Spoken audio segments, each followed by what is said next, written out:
And joining us now is former U.S. Ambassador to NATO, Lieutenant General Douglas Lute. General Lute, once again, we thank you so much for joining us and appreciate your time. A fourth round of diplomatic talks now between Russia and Ukraine will resume tomorrow. What do you think that could come from those discussions at this point in the war? Well, frankly, I'm not optimistic. I don't see a potential compromise between Russian goals and Ukrainian goals that causes some sort of an agreement to emerge.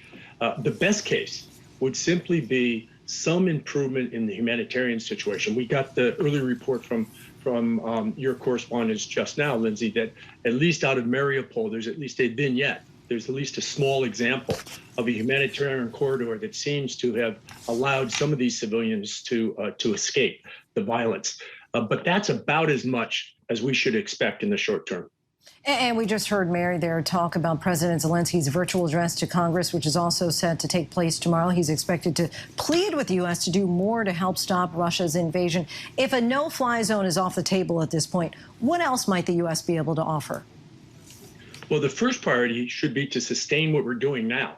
So in this contest of logistics, with Russia trying to provide logistic support for its forces, and we and our NATO allies doing the same for the Ukrainian forces, we've got to win that contest.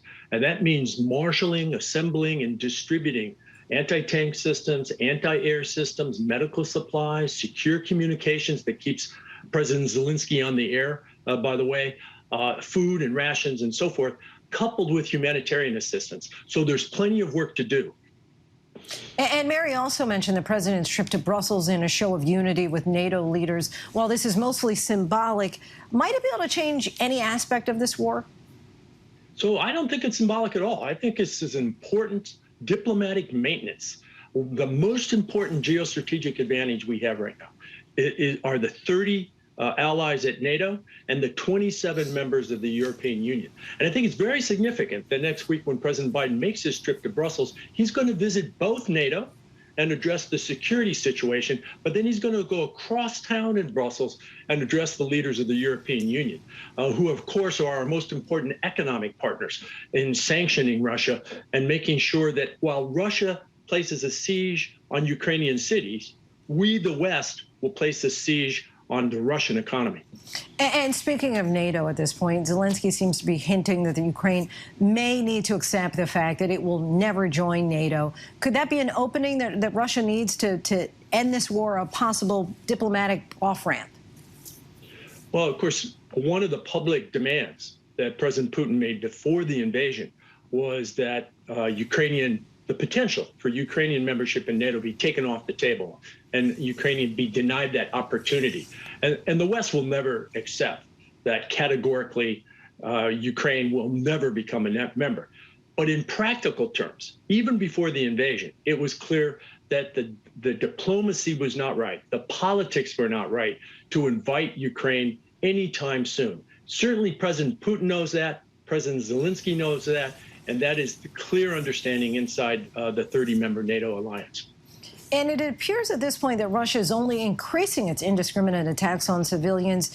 Would you say that hands down what we're witnessing at this point, that what we are seeing are war crimes against Ukraine? Well, the campaign plan lends itself to mass casualties, mass civilian casualties. The campaign plan right now is to besiege the large Ukrainian cities. You've got the reports from Mariupol in the south, Kharkiv in the east, the capital city of Kyiv itself. And I believe the Russians will use mass indirect fires, that is artillery, rockets, indiscriminate fires, some fires from the air, most of the fires from ground systems, and they will fire indiscriminately into these built-up areas. I don't think the Russians want to clear a city of 3 million, the size of Kyiv, block by block, building by building, room by room. They will rather sit back on the outskirts of the city and simply shell it into submission. Who would be held responsible for war crimes, and how does that process even begin?